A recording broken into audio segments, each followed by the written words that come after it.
Hi everybody, Chris here with School Garden Project, and today we're going to learn all about taste and how you can explore food in some fun new ways. In this video, we're going to explore some factors that influence how we interpret taste and learn some fun new ways that we can explore food and experience tastes like a scientist.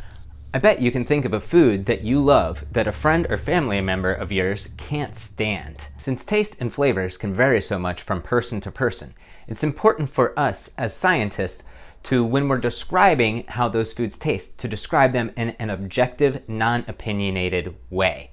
For example, instead of saying, "This tomato is delicious," try saying, "This tomato is super sweet." Instead of saying, "This kale doesn't taste very good," you could say, "This kale tastes very bitter." It can sometimes be challenging to think of descriptive words that aren't opinion words.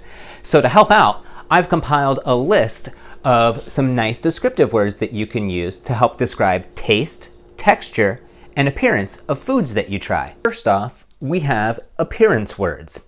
These are words that describe how something looks.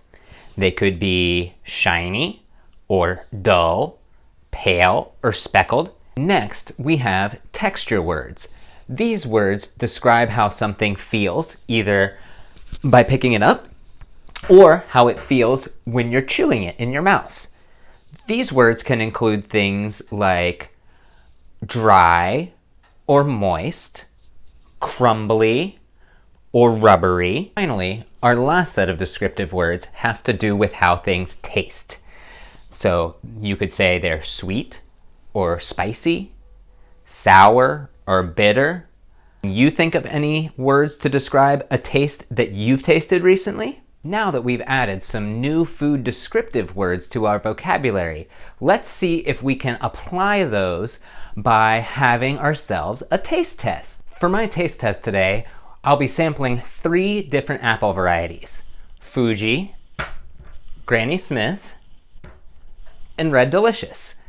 As you can tell, they're all quite different in color and shape. Let's start off with the reddish Fuji apple. First thing, I will describe its appearance, or how it looks. To me, it's mostly round, kind of a lighter red with some yellow streaks. Now, let's touch it and check out its texture, or how it feels. To me, it feels kind of tough with a slick skin. Finally, let's give the Fuji apple a taste.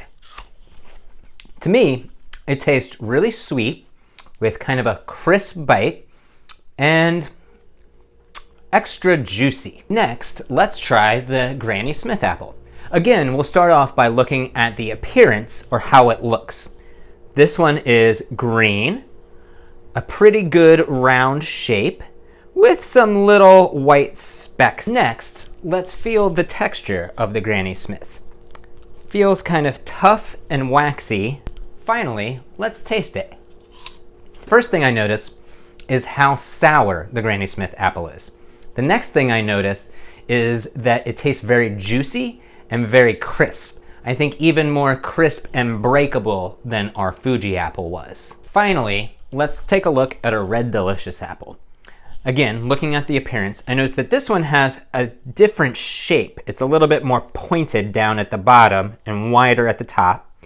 It's dark red with little tiny light red spots. Let's feel the texture of our Red Delicious apple. Similar to the other ones, it feels like it has a tough skin, only this one feels even waxier. Finally, let's give this Red Delicious apple a taste.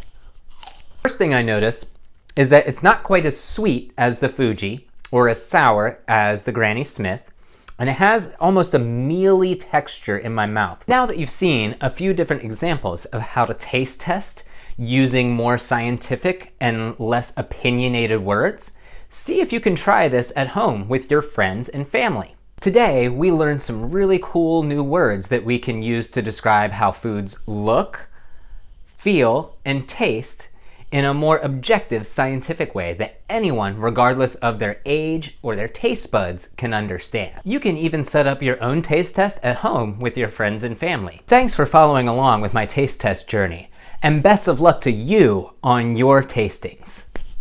Goodbye!